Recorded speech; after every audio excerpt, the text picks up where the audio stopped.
Hey, I'm Olivia. I'm a Canadian adventure traveler and photographer, and I am on a mission to visit every single Ontario provincial park. That's right, every single one.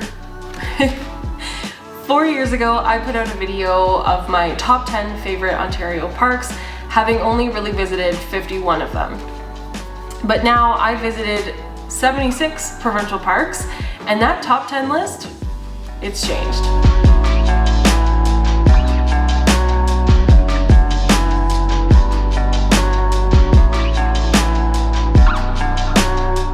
If you can recall in my last video, which had terrible audio, I'm so sorry, I listed 10 provincial parks that were my favorites and 3 honorable mentions. To recap, those provincial parks are Craigleith, Killbear, Grundy Lake, Wemmet Canyon, Lake Superior, Silent Lake, Arrowhead, McGregor Point, Potholes, Pigeon River, Kekabeka Falls, and Algonquin. Some of my old favorites still hold strong, but there are some new ones that I cannot shut up about. Remember, these are my favorite parks for my own personal experiences. You might have some different favorite parks, and I'd love to hear about them. There's so many great ones out there, so drop them in the comments below. All right, let's dive into my top 10 favorite Ontario provincial parks. Number 10, Awenda Provincial Park.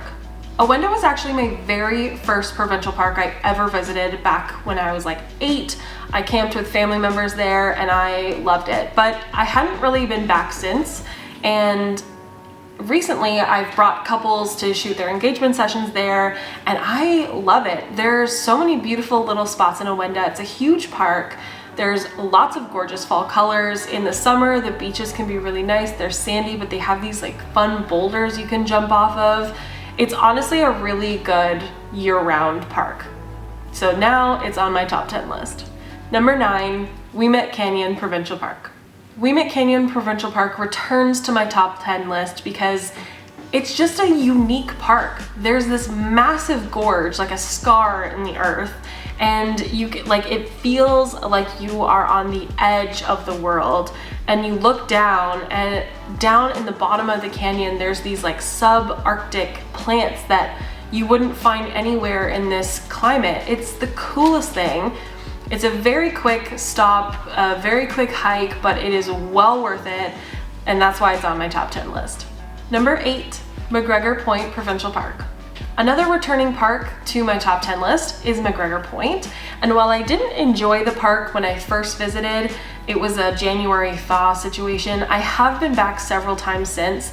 I love the skating trail that they have in the wintertime. The yurts are really fun to do some like winter camping in, and in the summer it's a really beautiful beach right on Lake Huron, and I love the trails there, and it's so pretty, and the fall foliage is really nice. So that's why it's back on my top 10 list. Number 7, Killbear Provincial Park. Killbear remains on my top 10 list because of how much fun I had while I was camping there. It was the end of the season, it was beautiful orange, vibrant fall colors, and then overnight it snowed, so we woke up to this beautiful snow all over our tents and all over the leaves and the ground. It was very chilly, but very fun. And new, since that video was posted, Killbear now has winter camping options, which is very cool. And in some unfortunate news, the windswept tree that is so iconically Killbear is dying slightly, so it needs some extra love and support from some beams to keep it upright, but it's well worth a visit. There's some really cool trails there, and it's in a beautiful area of Ontario. Number 6, the Massasauga Provincial Park. New to this list is the Massasauga Provincial Park. It is a backcountry canoe camping experience on the shores of Georgian Bay, and it was my very first time canoe camping. So even though it's not as remote as Algonquin, where there are still cottages on the lake systems that are in the Massasauga, it was a really nice experience for my first time. And the cool thing about when we went is we saw a buck, and in the morning, it was like just before dawn, we heard a pack of wolves howling in the distance. 10 out of 10 experience. I loved it. I'm gonna interrupt this list really quickly to tell you about my hiking logbook that I created. It is a labor of love and I am so happy to share it with you guys. On the one side, there's a prompting page where you can put in stuff like your starting point, your ending point, your distance, the weather, your trail rating, and on the other side, you can do, it's a little bit of a journal area.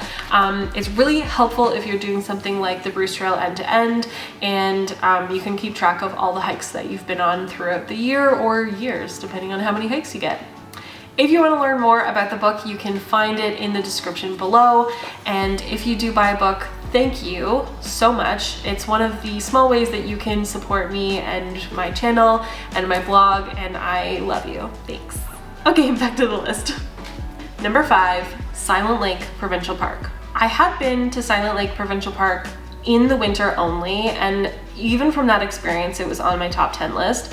But I had the opportunity to return in the summer after a weird mishap with a canoe camping experience at Kawartha Highlands. And so we ended up staying at Silent Lake in the summertime, and it was a completely different experience, and it just solidified why Silent Lake is on my top 10. It's quiet, I love the atmosphere, and I really like that the lake itself is a motor-free boat zone. If you go, I recommend renting a canoe or bringing a canoe and just paddling around the lake. And there's some really cool trails to check out as well. Number 4, Arrowhead Provincial Park. Having been here in summer, fall, and winter, I truly love this park, which is why it remains on my top 10 list. It's not far from civilization, and there's a lot to do here, like hiking and paddling in the summer, and then you can go skating and snowshoeing in the wintertime. I recommend going in the winter for the skating trail and going on the Stub Falls Trail for hiking. Very cool.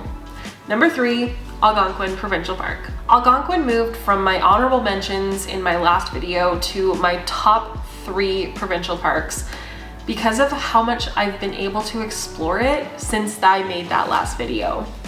At the time, I'd only visited in the winter, and now I've been back several times, hiking, camping with friends, and even shooting a bunch of hiking elopements in Algonquin, and it has truly been such a magical experience. I have yet to do any of the backcountry experiences in Algonquin, but trust me, that is on my list.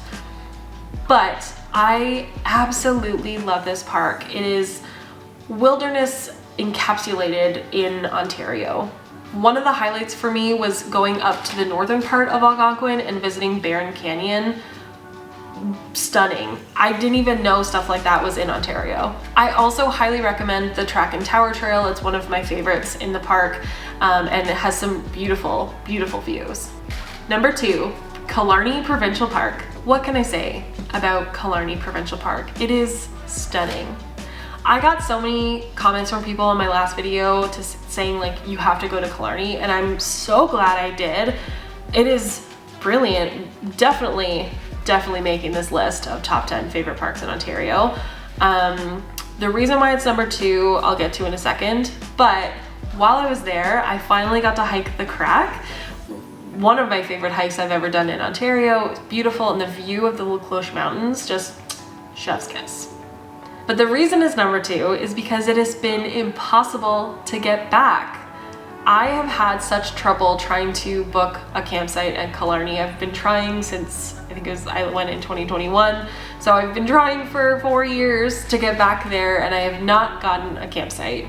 For those of you who are lucky enough to get a campsite, you have to check out the Crack. It's a great hike, but also check out, I think it's called the Cranberry Bog Trail, and then there's a trail that also goes to the coast on the other side of the road, just on the like outside of the park.